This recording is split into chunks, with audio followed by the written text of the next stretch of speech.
Hi, my name's Royce Thomas. I'm a life group coach, and welcome.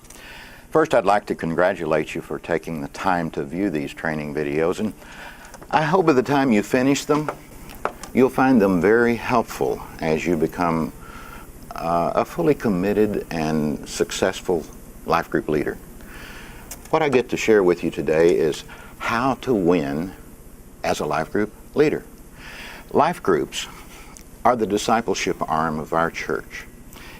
Its purpose is to help believers to become fully devoted followers of Jesus Christ. Now, maybe you're wondering, well, why life groups? Why have another program? Or maybe you feel like you're so busy already that there's just nothing else you can do, and that may be true. And these are legitimate concerns.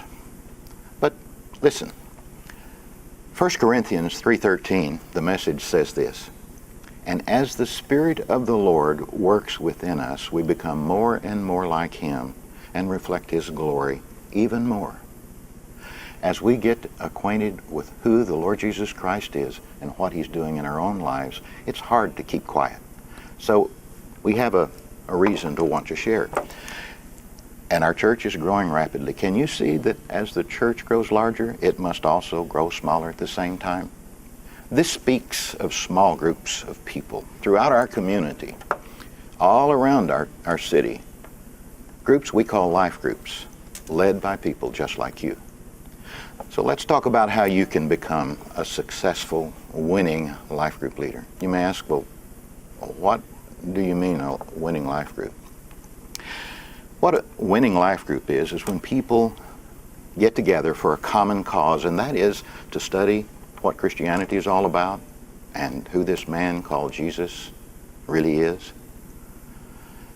And as we get that information, it begins to change our lives. In fact, it'll change our community. James 3:18 says it this way. The Message puts it a way I really like. It says you can develop a healthy, robust community that lives right with God and enjoy its results. But there's a qualification. Only if you do the hard work of getting along with each other, treating each other with dignity and honor. You see, group members encourage and strengthen one another through meaningful, purposeful discussions and by praying for one another throughout the week, continuing to grow by learning how to apply eternal biblical principles in their lives. This is a win. Lives are changed. The kind of leader that we want you to be is not a lecturer, not necessarily a teacher. What we want you to do is be a facilitator leader. A facilitator leader is a leader who does their very best to draw people into the learning experience by participation. Facilitator leaders make it easy. They empower, aid, and simply make things run smoother. When practiced diligently, success is most likely to show up. Now here are some facilitator tips. Ask open-ended questions instead of closed-ended questions. Closed-ended questions are questions that require a yes-no answer. Not a whole lot of conversation goes on there, but open-ended questions are ones like, anything else? What do you think? Somebody else.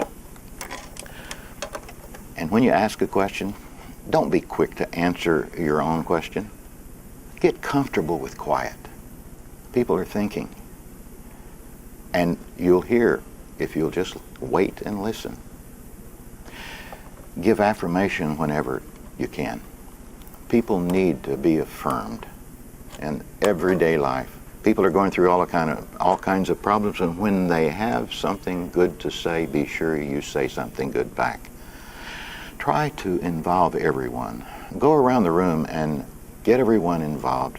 Be a good listener and support what you're hearing. And something very important, avoid whatever you do, making quick fixes. One of the best kind of listenings is reflective listening. Reflective listening, put another way, is listen so well that you'll be able to reflect on godly principles especially when it's appropriate. Remember this, good group dynamics are most effective when the group leaders talk no more than 30% of the time, and the group members are allowed to talk 70% of the time. Obviously, when you're in a teaching mode, this will reverse. But here's the bottom line. Facilitate what you teach. Seek participation.